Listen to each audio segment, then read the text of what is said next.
सो hi guys, आज हमारा था फाइनेंशियल अकाउंटिंग का दिसंबर 2025 का पेपर। एंड पेपर को देख के ऐसा लग रहा है कि इंस्टीट्यूट ने जो मॉडल क्वेश्चन पेपर दिए थे उसके हिसाब से ही ये क्वेश्चन पूरा आया हुआ है। एंड एमसीक्यूज भी काफ़ी इजी वाले आए थे। पेपर मॉडरेट था, थोड़ा बहुत लेंदी था पेपर, ठीक है, करने में टाइम लग सकता था, बट आप 100% अटेम्प्ट कर सकते थे इसमें। एंड पेपर इजी भी था थोड़ा बहुत, मतलब कहीं कहीं पे भी डिफ़िकल्टीज दी थी इंस्टीट्यूट ने, बट पेपर इजी था as compare to other attempts. Okay, तो एमसीक्यूज़ के आंसर्स मैंने यहाँ पे दे दिए हैं, और इसका अगर आपको एमसीक्यूज़ एंड ये पेपर आपको चाहिए तो मैं लिंक दे दूंगा, तो वहाँ से डाउनलोड कर लेना। तो पहले का एमसीक्यू मटेरियलिटी आता है, मटेरियलिटी को हम नहीं गिनते।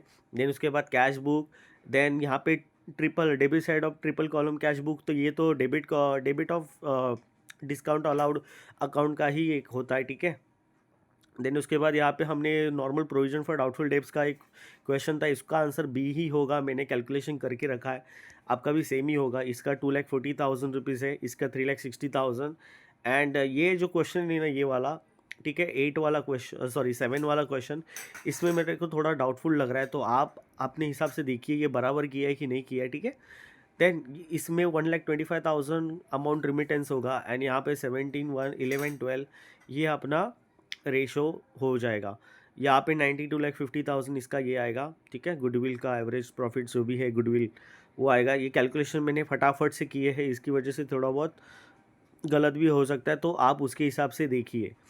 देन यहाँ पे एक 1,08,000 ये एमसीक्यू फिर से रिपीट हुआ था, ये वाला एमसीक्यूज़। काफ़ी सारे एमसीक्यूज़ रिपीट भी हुए थे जो कि पास्ट ईयर के एमसीक्यूज़ थे। यहाँ पे AS1 का एक एमसीक्यू आया था, in the notes of financial statements. ये नोट्स में ही जाता है, जो भी डिस्क्लोजर रहता है AS1 में, वो नोट्स ऑफ फाइनेंशियल स्टेटमेंट्स में ही आना चाहिए, ठीक है। ये रिवर्स डिटेल होगा 2,500 का। अगर गलत होता है तो मुझे बताओ कमेंट सेक्शन में, मैं वो मेरे अपने कमेंट सेक्शन में मतलब पिन करके गलती रेक्टिफाई कर दूंगा। यहाँ पे अपना 2,15,000 ही अपना आउटस्टैंडिंग सब्सक्रिप्शन होना चाहिए था, ठीक है। तो ओवरऑल अपने एमसीक्यूज़ काफ़ी इजी थे, करने लायक थे। मतलब पिछले अटेम्प्ट में भी काफ़ी खतरनाक पेपर दिया था इंस्टीट्यूट ने, इस बार भी थोड़ा बहुत देने के चांसेस थे इंस्टीट्यूट के, बट थोड़ा बहुत MCQ bank and previous year question paper से एमसीक्यूज़ दिए थे इंस्टीट्यूट ने। यहाँ पे उन्होंने बीआरएस के बारे में पूछा था, बैंक रिकन्सिलेशन स्टेटमेंट के बारे में। ये थोड़ा बहुत ट्रिकी था, ठीक है, बट अगर आपने प्रैक्टिस की रहेगी तो आपको पता होगा कि एडजस्टेड कैश बुक क्या होता है, एडजस्टेड कैश बुक क्या होता है आपको पता होगा, ठीक है। एंड उस एडजस्टेड कैश बुक बनाने के बाद ही आपको क्या करना है, बीआरएस का स्टेटमेंट बनाना है, ठीक है। तो यहाँ पे एडजस्टेड कैश बुक में क्या क्या आएगा, लाइफ इंश्योरेंस प्रीमियम आएगा, टेलीविजन लाइसेंस फी आएगा, इस etcetera, interest charge by the bank ये भी आ जाएगा, ठीक है। तो ऐसे छोटे मोटे जो एक्सपेंसेस होते हैं वो एडजस्टेड कैश बुक में आते हैं।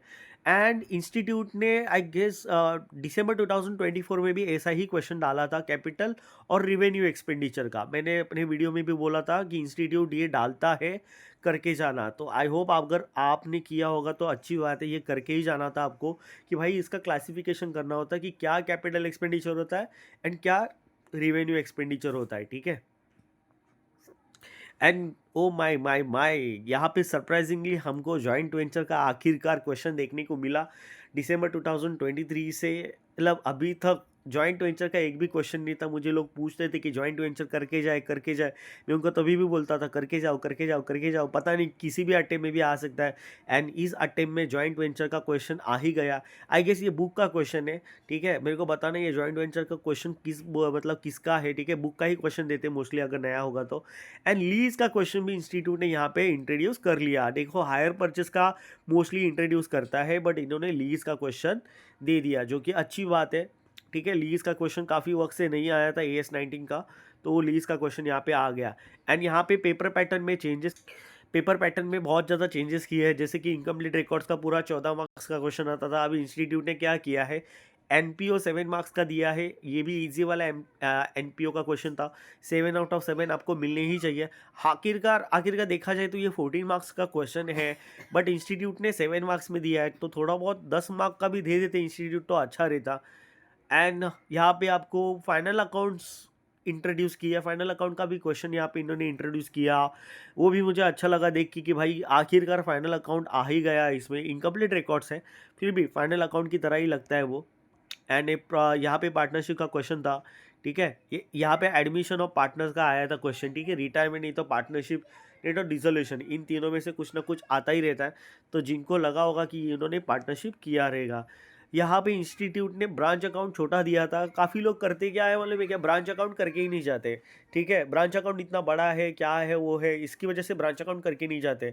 और क्वेश्चन पेपर में देखो कितना छोटा ब्रांच अकाउंट आया, एकदम छोटू सा आ गया। यहाँ पे डेटर मेथड लगेगा, ठीक है। एंड इजी क्वेश्चन था, अगर आपने बुक का क्वेश्चन किया रहेगा तो ये बुक का ही क्वेश्चन लग रहा है मुझे, ठीक है। एंड उसके बाद यहाँ पे ये जो इंश्योरेंस क्लेम वाला क्वेश्चन था, ये भी टफ क्वेश्चन था, बुक का क्वेश्चन था बट टफ क्वेश्चन था, थोड़ा बहुत करने लायक था। अगर आपकी लॉस बाय प्रॉफिट में अगर कमांड है, आपको स्टेप्स पता है कैसे कैलकुलेट करते हैं, तो आपको ये क्वेश्चन इजी ही गया होगा, ठीक है, ज़्यादा मुश्किल नहीं। अकाउंटिंग स्टैंडर्ड्स में इंस्टीट्यूट ने जो केस स्टडी बेस इंट्रोड्यूस किया है ना, वो मुझे देख के काफ़ी अच्छा लगा, एकदम अच्छा लगा मुझे कि भाई उन्होंने AS10 का कैपिटलाइजेशन, मतलब प्रॉपर्टी प्लांट एंड इक्विपमेंट में कैपिटलाइजेशन कैसे होता है, मतलब किसी भी एसेट को हम जब परचेस करते हैं उसमें कौन से एक्सपेंसेस आएंगे, कौन से नहीं आएंगे, उसके बारे में लिखना होता है यहाँ पे, ठीक है। तो अगर किसी ने AS10 ढंग से किया होगा, नितिन गोयल की सर की अगर वीडियो देखोगे ना आप, तो AS10 उन्होंने वैल्यूएशन काफ़ी सारा कवर अप किया हुआ है। अगर आपने उनका वीडियो भी देखा होता ना, तो वही ये क्वेश्चन तो नल्ला क्वेश्चन था, मतलब कुछ करने लायक नहीं था। बस आपको एक्सपेंसेस कौन से ऐड करने हैं और एक्सपेंसेस कौन से एक्सक्लूड करने हैं, बस उतना ही देखना था, that's it.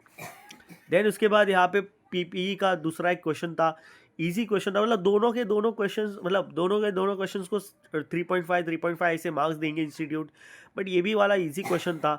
And I guess ये बुक का क्वेश्चन है, ठीक है, ये दोनों की बुक के क्वेश्चन है। अगर आपने चार्टर्ड अकाउंटेंसी के पिछले वाले क्वेश्चंस देखे तो ये बुक के ही क्वेश्चन है सब।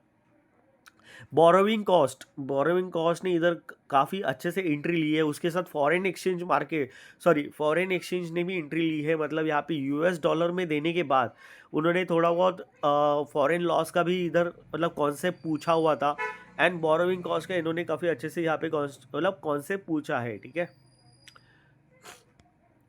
क्वेश्चन नंबर 8 में AS1 के बारे में, अकाउंटिंग पॉलिसी की कौन सी वाली चेंज हुई है इसके बारे में बताना था, मेथड कौन सा चेंज हुआ है वो भी बताना था। यहाँ पे मतलब डिस्क्लोजर देना था आपको कि भाई पर्टिकुलर सिचुएशन आई है तो आप इसका डिस्क्लोजर कैसे दोगे फाइनेंशियल स्टेटमेंट्स में, ठीक है। एंड यहाँ पे फाइनल अकाउंट्स के बारे में कुछ बोला गया है, balance sheet and partner, sorry यहाँ पे नहीं, यहाँ पे क्या, हाँ ओके, यहाँ पे इन्होंने कॉस्टिंग के बारे में, मतलब डिप्रिशिएशन के बारे में यहाँ पे क्वेश्चन पूछा था। Plant of the book value ₹20,000 dispose for ₹7,600 etcetera etcetera. तो उसका पूरा फाइनल अकाउंट में कैसे इम्पैक्ट पड़ेगा, ठीक है, मतलब प्रॉफिट एंड लॉस पे इम्पैक्ट क्या पड़ेगा एंड बैलेंस शीट पे क्या इम्पैक्ट पड़ेगा, वो सब कुछ आपको यहाँ पे लिखना था। काफ़ी ईजी क्वेश्चन था। डिप्रिशिएशन अगर आपने किया होगा तो आपको ये वाला पता होगा, ठीक है। एंड यहाँ पे डिसोल्यूशन का छोटा मोटा आ ही गया, आखिरकार आ ही गया, छोटा सा ही आया था क्वेश्चन, करने लायक था। अगर आपको नॉलेज भी नहीं है, 12th में आपने अगर डिसोल्यूशन का क्वेश्चन किया रहेगा फिर भी आपको ये आ जाएगा क्वेश्चन, ठीक है। तो पेपर ओवरऑल ईजी था, ठीक है, मॉडरेट बोल सकता हूँ मैं, क्योंकि आपको MCQs करने में टाइम लगा होगा एंड पेपर थोड़ा बहुत लेंदी था, इसकी वजह से ये मैं इसको मॉडरेट बोल रहा हूँ, ठीक है। अदरवाइज ये हार्ड बिल्कुल नहीं था ना, इजी भी इतना नहीं था, मॉडरेट लेवल पे था, एवरेज लेवल पे था, ठीक है। तो क्वेश्चन अगर आपको आते हैं तो आप कर सकते हो, अगर आपको कॉन्सेप्चुअली नॉलेज नहीं है तो इंस्टीट्यूट आपको मार्क्स दे ही नहीं सकता, ठीक है। तो इंस्टीट्यूट का यही है कि भाई अगर आपको कॉन्सेप्चुअली आता है तो ही आप इसमें सर्वाइव कर सकते हो, अदरवाइज आप इसमें एग्जामिशन नहीं ले सकते। थैंक यू सो मच ये वीडियो देखने के लिए and thank you, bye bye. आपके अगले पेपर के लिए all the best, thank you, bye bye.